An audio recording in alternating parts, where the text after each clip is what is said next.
Hello, welcome back. അപ്പോൾ ഇന്നൊരു day in my life ആയിട്ടാണ് കേട്ടോ വന്നിട്ടുള്ളത്. ക്ലാസ്സുള്ള ദിവസത്തെ ഒരു ഡേ ഇൻ മൈ ലൈഫാണ് കേട്ടോ. അപ്പോൾ ഇതാ രാവിലത്തെ ബ്രേക്ക്ഫാസ്റ്റ് കഴിക്കലും കാര്യങ്ങളൊക്കെ കഴിഞ്ഞിട്ട് നേരെ മുറ്റം അടിക്കാനാണ് കേട്ടോ ഇറങ്ങിയിട്ടുണ്ടായിരുന്നത്.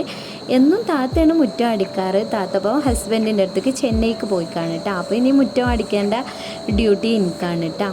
അപ്പോൾ ഇതാ മുറ്റം നിറയെ ഒരുപാട് ചണ്ടി ഉണ്ട് കേട്ടോ. ഇന്നലെ അടിച്ച് വാരിയതാണ്, എന്നാലും ഒരുപാട് ചണ്ടി ഉണ്ട് കേട്ടോ. കാരണം മുറ്റത്ത് ഒരുപാട് മരങ്ങളും കാര്യങ്ങളൊക്കെ ഉള്ളതുകൊണ്ട് തന്നെ ഒരു ഈവനിങ് ടൈം ആകുമ്പോഴത്തേന് തന്നെ ഒരുപാട് ചണ്ടികൾ വീണിട്ടുണ്ടാവും കേട്ടോ. പിന്നെ അത് എനിക്ക് ഈ മുറ്റം അടിക്കണ പണി മാത്രമേ ഉള്ളൂ കേട്ടോ. ഇത് കഴിഞ്ഞാൽ നേരെ ക്ലാസ്സിന് പോകാനുള്ള കാര്യങ്ങളൊക്കെ നോക്കിയാൽ മതി. പിന്നെ കിച്ചണിലെ പണികളൊക്കെ ഉമ്മയാണ് നോക്കാറ്. പിന്നെ ക്ലീനിങ്ങും കാര്യങ്ങളൊക്കെ താത്തയാണ് കേട്ടോ. പിന്നെ അത് ആ മുറ്റം അടിക്കണ പണി എനിക്ക് വലിയ ഇഷ്ടമൊന്നുമല്ല കേട്ടോ. കാരണം ഒരുപാട് അടിക്കാൻ വേണ്ടിയിട്ടുണ്ട്. അതുകൊണ്ട് തന്നെ നല്ലോണം മടിയാണ് കേട്ടോ മുറ്റം അടിക്കാൻ വേണ്ടിയിട്ട്. പിന്നെ താത്തില്ലാത്തതുകൊണ്ട് മുറ്റം അടിക്കല്ലാതെ വേറെ നിവർത്തിയും ഇല്ലയല്ല.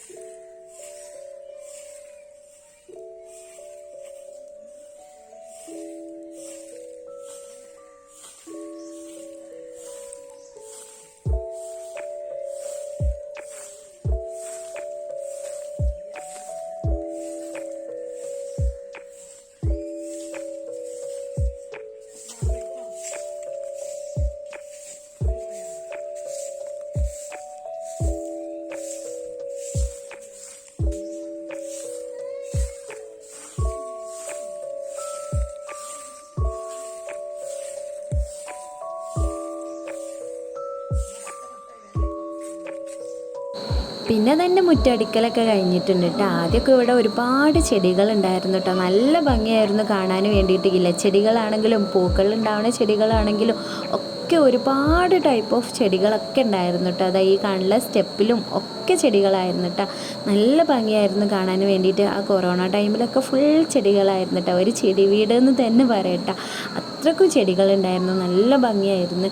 ഇപ്പം മഴയൊക്കെ പെയ്തിട്ട് ഒരുപാട് ചെടികളൊക്കെ നശിച്ച് ഇപ്പം പൂക്കളുണ്ടാവുന്ന ചെടികളൊന്നും അധികമില്ല, ഇലച്ചെടികൾ മാത്രമേ ഉള്ളൂ കേട്ടോ. പിന്നെ അതാ നമ്മളെ മുറ്റത്തുള്ള ഒരു മരത്തിൽ കുമ്പളങ്ങൻ്റെ വള്ളി പടർന്നിട്ട് അതിൽ നിറയെ കുമ്പളങ്ങ ഉണ്ടായിട്ടുണ്ട് കേട്ടോ. അപ്പം നല്ല ഭംഗിയുണ്ട് കാണാൻ വേണ്ടിയിട്ട്. മൂത്തമ്മാൻ്റെ കുമ്പളങ്ങൻ്റെ വള്ളിയാണ് കേട്ടോ. ഒരുപാട് കുമ്പളങ്ങ പറിച്ചിട്ടും ഉണ്ടായിന് കേട്ടോ. പിന്നെ ഇത് എൻ്റെ താത്താൻ്റെ മോന് ഉമ്മമ്മ കാണാതെ ചെറുപയർ എടുത്ത് കൊണ്ടുങ്ങാണ്ട് ഒരു മരത്തിൻ്റെ ബേക്കിലായിട്ട് പാകിയിട്ടുണ്ടായിരുന്നതാണ് കേട്ടോ. അതിന്മേൽ ഒരുപാട് ചെറുപയർ മുളച്ചിട്ടുണ്ട് കേട്ടോ. അതിൽ ഇതായി വലിയതായിങ്ങാണ്ട് നിൽക്കുന്ന ഈ ചെറുപയറിൻ്റെ ചെടിയിൽ കുറേയൊക്കെ ചെറുപയറിൻ്റെ സംഭവങ്ങൾ ഉണ്ടായിട്ടുണ്ടായിന് കേട്ടോ. അപ്പോൾ എനിക്കത് കണ്ടപ്പോൾ ഭയങ്കര സന്തോഷമായിനി. അത് ഒരു പാത്രത്തിലിട്ടുകൊണ്ട് ഒരുപാട് ചെറുപയറാക്കുന്നൊക്കെ പറഞ്ഞിട്ട് സൂക്ഷിച്ചൊക്കെ വെച്ചിനിട്ടാ. പിന്നെ അതാ കിച്ചണിക്ക് വന്നപ്പോൾ അമ്മ മീൻ മുറിക്കാൻ വേണ്ടിയിട്ട് പോവായിനി. അങ്ങനെ അതാ എനിക്ക് കുറച്ച് തിരുമ്പാനും വേണ്ടിയിട്ടുണ്ട് കേട്ടോ. അപ്പോൾ ഇത് ഇന്നലത്തെ ഡ്രസ്സാണ്. ഞാൻ അന്നന്നത്തെ ഡ്രസ്സ് അന്നാന്ന് തന്നെ തിരുമ്പലാണ് കേട്ടോ. ഇന്നലെ എനിക്ക് പെട്ടെന്ന് താത്താൻ്റെ കൂടെ ഹോസ്പിറ്റലിലേക്ക് പോകാനുള്ളതുകൊണ്ട് തന്നെ എനിക്ക് തിരുമ്പിടാനൊന്നുള്ള ടൈം കിട്ടിയില്ല കേട്ടോ. അപ്പോൾ പിന്നെ ഞാൻ എൻ്റെ ഡ്രസ്സ് തിരുമ്പാതെ ഇവിടെ വെച്ചിട്ടുണ്ടായിരുന്നതാണ്. അപ്പോൾ പിന്നെ ഹോസ്പിറ്റലിൽ പോയി വന്നപ്പോഴത്തേന് ഒരുപാട് ലേറ്റ് ആയപ്പം പിന്നെ നേരെ ക്ലാസ്സിന് പോവുകയാണ് ചെയ്തിട്ടുണ്ടായിരുന്നത്. അപ്പോൾ ആ ഡ്രസ്സൊക്കെ ഒന്ന് തിരുമ്പിടാമെന്ന് വിചാരിച്ച്.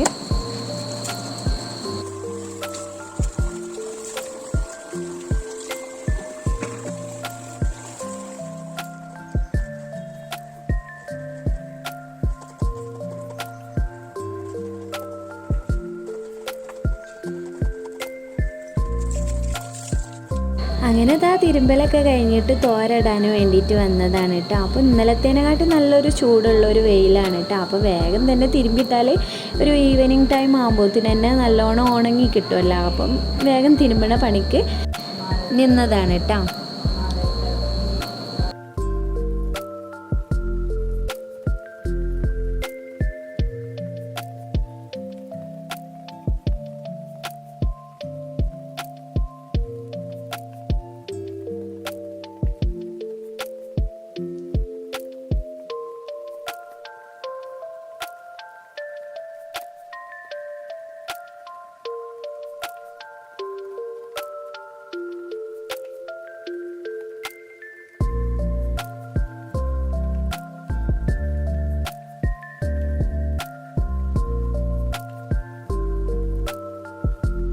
അങ്ങനെ അതാ തോരയിടലൊക്കെ കഴിഞ്ഞ് വന്നപ്പോൾ ഉമ്മ കുറച്ച് മുളക് പറിക്കാൻ വേണ്ടിയിട്ട് പറഞ്ഞിട്ടാണ്. അപ്പോൾ ഒരുപാടൊന്നുമില്ല, ഒരു ചെറിയൊരു മുളക് ചെടി ഉണ്ട്, അതിൽ കുറച്ച് മുളകുണ്ട് കേട്ടോ. അപ്പോൾ അത് പറിച്ച് കൊണ്ടുവരാൻ വേണ്ടിയിട്ട് പറഞ്ഞപ്പോൾ പറിക്കാൻ വേണ്ടിയിട്ട് വന്നതാണ് കേട്ടോ. ഇതിന്മേൽ ആവുമ്പോൾ നമ്മൾ വേഗം പറിക്കൂട്ട, ചമ്മന്തിക്കും കറിക്കും ഒക്കെ ആയിട്ട് വേഗം പറിക്കൂട്ട. ചമ്മന്തിയൊക്കെ ഈ മുളകായിട്ട് അരക്കുമ്പോൾ നല്ല ടേസ്റ്റാണ് കേട്ടോ.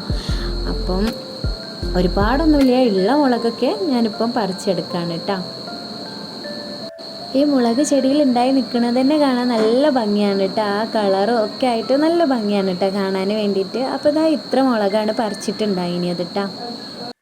അതിൻ്റെ കൂടെ തന്നെ കുറച്ച് ചീരലും കൂടി പറിക്കാൻ വേണ്ടിയിട്ട് പറഞ്ഞിട്ടുണ്ടായിന് കേട്ടോ. ഈ ചീരക്ക് ഇവിടെ റുക്കുമണി ചീര, വേലിച്ചീര എന്നൊക്കെയാണ് കേട്ടോ പറയൽ. ശരിക്കുള്ള പേരെന്താണെന്ന് എനിക്കറിയില്ല കേട്ടോ. ഇവിടെ ഇങ്ങനെയൊക്കെയാണ് കേട്ടോ പറയൽ. അപ്പോൾ നിങ്ങൾക്ക് അറിയുന്നുണ്ടെങ്കിൽ കമൻറ്റ് ഇട്ടിട്ടാ. അപ്പോൾ ഇതാ ഈ ചീരലമ്മൽ ഒരു പൂക്കളുണ്ടാവും, നല്ല ഭംഗിയാണ് കാണാൻ. പണ്ടൊക്കെ ഞങ്ങൾ കളിക്കുമ്പോൾ അത് മുക്കുത്തി ഒക്കെ ആക്കിയിട്ട് കളിക്കായിരുന്നു കേട്ടോ. ആ മുക്കുത്തിപ്പൂവ് വലുതായിട്ടാണ് കേട്ടോ, ഒരു കായ പോലത്തെ സംഭവം അതിലുണ്ടാവും. അപ്പോൾ ഇതാ ആവശ്യത്തിനുള്ള ചീരല മാത്രം പറിക്കണുള്ളൂ കേട്ടോ, ഒരുപാടൊന്നും പറിക്കണില്ല, ആവശ്യത്തിനുള്ളത് മാത്രം പറിക്കണുള്ളൂ. ഒരു ചെറിയൊരു ചീരൻ്റെ ചെടിയാണ് കേട്ടോ, അതിൽ കുറച്ച് തന്നെ ഉള്ളൂ. പിന്നെ ഇവിടെ എല്ലായിടത്തും ഈ ചീരലുണ്ട് കേട്ടോ, അടുത്തുള്ള വീട്ടിലും ഒക്കെ ഈ ചീരലുണ്ട് കേട്ടോ. അപ്പം ഇവിടെ ഇല്ലാതാകുമ്പോൾ പെട്ടെന്ന് കൂട്ടാൻ ഒന്നും കിട്ടിയിട്ടില്ല എന്നുണ്ടെങ്കിൽ അവിടെയൊക്കെ പോയിട്ട് പറിക്കാറുണ്ട് കേട്ടോ. അപ്പോൾ ഇതാ ആവശ്യത്തിനുള്ള ഇലകൾ ഞാൻ പറിച്ചുകൊണ്ടിരിക്കുകയാണ്. കറി ഉണ്ടാക്കാൻ വേണ്ടിയിട്ട് ആണ് ഉമ്മ പറഞ്ഞത് പറിക്കാൻ വേണ്ടിയിട്ട്. പക്ഷേ കറി ഉണ്ടാക്കിയിട്ടില്ലായിരുന്നു. അതിട്ട് ആ പറിച്ച ചീരയിലായിട്ട് കുറച്ച് ഉപ്പേരിയാണ് കേട്ടോ ഉണ്ടാക്കിയിട്ടുണ്ടായിരുന്നത്. അപ്പോൾ ഇതാ ഞാൻ ഈ ചീരയില പറിച്ചെടുക്കട്ടെ കേട്ടോ. എനിക്ക് പേഴ്സണലി ഈ ചീര ഭയങ്കര ഇഷ്ടമാണ് കേട്ടോ. മറ്റുള്ള ചീരനേക്കാളൊക്കെ ഒരു പ്രത്യേക ഒരു ടേസ്റ്റ് എങ്ങാണ്ട് തോന്നലുണ്ട്. അപ്പം എനിക്ക് മാത്രമല്ല കേട്ടോ, അവിടെ എല്ലാവർക്കും ഈ ചീര ഭയങ്കര ഇഷ്ടമാണ്, നല്ല രസമാണ്. തേങ്ങ ഒക്കെ ഇട്ടുങ്ങാണ്ട് ഉപ്പേരി ഉണ്ടാക്കുമ്പോൾ ഭയങ്കര ടേസ്റ്റാണ്. പിന്നെ ഞാൻ നേരത്തെ പറഞ്ഞിട്ടില്ലായിരുന്നു, ആ പൂവ് വലുതായിട്ട് ഒരു കായ പോലെ ആവുന്ന അതാണ് കേട്ടോ ആ കായ. അപ്പോൾ ഇത്രയാണ് പറിച്ചിട്ടുണ്ടായിരുന്നത്. പിന്നെ എന്താ ഫ്രഷ് ആവലും കാര്യങ്ങളൊക്കെ കഴിഞ്ഞിട്ട് ലഞ്ച് കഴിച്ചിട്ട് ആ ചീരലോ ഉപ്പേരിയും അയല പൊരിച്ചതും ഉള്ളിക്കൂട്ടാനും ഉരുളക്കിഴങ്ങ് കറിയും ഒക്കെ കൂട്ടിയിട്ട് ലഞ്ച് കഴിച്ചിട്ട് അങ്ങനെ എൻ്റെ റെഡി ആവലൊക്കെ കഴിഞ്ഞപ്പോൾ ഞാൻ മിററിൽ നോക്കിയിട്ട് എന്തൊക്കെയോ കാട്ടുണ്ട് കേട്ടോ. പിന്നെ അതാ ക്ലാസ്സിന് പോകാൻ വേണ്ടിയിട്ട് ഇറങ്ങിയിട്ടുണ്ട്. ഇവിടുന്ന് നോക്കുമ്പോൾ നല്ല ഭംഗിയാണ് കേട്ടോ കാണാൻ വേണ്ടിയിട്ട്. രണ്ട് സൈഡിലും ഒരുപാട് പൂക്കളും ചെടികളും ഒക്കെ ആയിട്ട് നല്ല ഭംഗിയാണ് കേട്ടോ. ഇവിടുന്ന് കുറച്ച് നടക്കാനുണ്ട് കേട്ടോ മെയിൻ റോഡുമൊക്കെ എത്താൻ വേണ്ടിയിട്ട്. അങ്ങനെ ഇതാ മെയിൻ റോഡുമേലെത്തിയ ഓട്ടോ ആണ് കേട്ടോ. പരപ്പനങ്ങാടിക്ക് പോയാൽ 10 രൂപ കൊടുത്തിട്ട്. അങ്ങനെ ഇതാ പരപ്പനങ്ങാടി എത്തിയിട്ടുണ്ട് കേട്ടോ. പരപ്പനങ്ങാടി ടൗണിൽ തന്നെയാണ് കേട്ടോ എൻ്റെ ക്ലാസ് വരുന്നത്. പിന്നെ ഇതാ ക്ലാസ്സിലേക്ക് പോയിക്കൊണ്ടിരിക്കുകയാണ്. ഇതാണ് കേട്ടോ എൻ്റെ ക്ലാസ്. പിന്നെ ക്ലാസ്സിൽ നിന്ന് ഫോൺ യൂസ് ചെയ്യാൻ പറ്റൂല കേട്ടോ. പിന്നെ ക്ലാസ്സൊക്കെ കഴിഞ്ഞ് വരുമ്പോഴാണ് വീഡിയോ എടുത്തിട്ടുണ്ടായിരുന്നത്. അപ്പോൾ ഇതാ ഞാൻ പറഞ്ഞിട്ടില്ല, ഇനി മെയിൻ റോഡിൽ വന്ന് കുറച്ചും ഇങ്ങോട്ട് നടക്കാനുണ്ട് വീട്ടിലേക്ക് വരണം എന്നുണ്ടെങ്കിൽ. അപ്പോൾ ഇതാ ഏകദേശം വീടിൻ്റെ അവിടെ എത്താനായിട്ടുണ്ട് കേട്ടോ. അതുപോലെ തന്നെ ഇവിടെ നല്ല ഭംഗിയാണ് കേട്ടോ. ഒരു ചെറിയൊരു കാട് പോലെ ആയിട്ട് ഒരുപാട് കുഞ്ഞു കിളികളൊക്കെ ഉണ്ട് കേട്ടോ. ആ സൗണ്ടൊക്കെ കേൾക്കുമ്പോൾ നല്ലൊരു പോസിറ്റീവ് വൈബാണ് കേട്ടോ. അങ്ങനെ ഇതാ വീട്ടിലേക്ക് എത്തി, കുട്ടികളും എല്ലാവരും നല്ല കളിയിലാണ് കേട്ടോ. പിന്നെ എൻ്റെ ഫ്രഷ് ആവലും നിസ്കാരവും കാര്യങ്ങളും ഒക്കെ കഴിഞ്ഞതിൻ്റെ ശേഷമാണ് കേട്ടോ ഞാൻ വീഡിയോ എടുത്തിട്ടുണ്ടായിരുന്നത്. അങ്ങനെ ഇതാ കിച്ചണിക്ക് വന്നപ്പോൾ താത്ത ഇവിടെ ഈവനിങ് സ്നാക്സ് ഉണ്ടാക്കാനുള്ള പണിയിലായിരുന്നു കേട്ടോ. അപ്പോൾ എഗ് കൊണ്ടുള്ള ബ്രെഡ് സാൻഡ്വിച്ചാണ് കേട്ടോ ഉണ്ടാക്കുന്നത്. പിന്നെ ചായയൊക്കെ കുടിച്ച് ഇത്ര തന്നെ വീഡിയോ എടുത്തിട്ടുണ്ടായിരുന്നുള്ളൂ കേട്ടോ. അപ്പോൾ നിങ്ങൾക്ക് ഇഷ്ടമാണെങ്കിൽ പ്ലീസ് ലൈക്ക് ചെയ്യുക, സബ്സ്ക്രൈബ് ചെയ്യുക, സപ്പോർട്ട് ചെയ്യുക. ഇനി നെക്സ്റ്റ് നല്ലൊരു വീഡിയോ ആയിട്ട് വരുന്നത് വരെ ബായ്.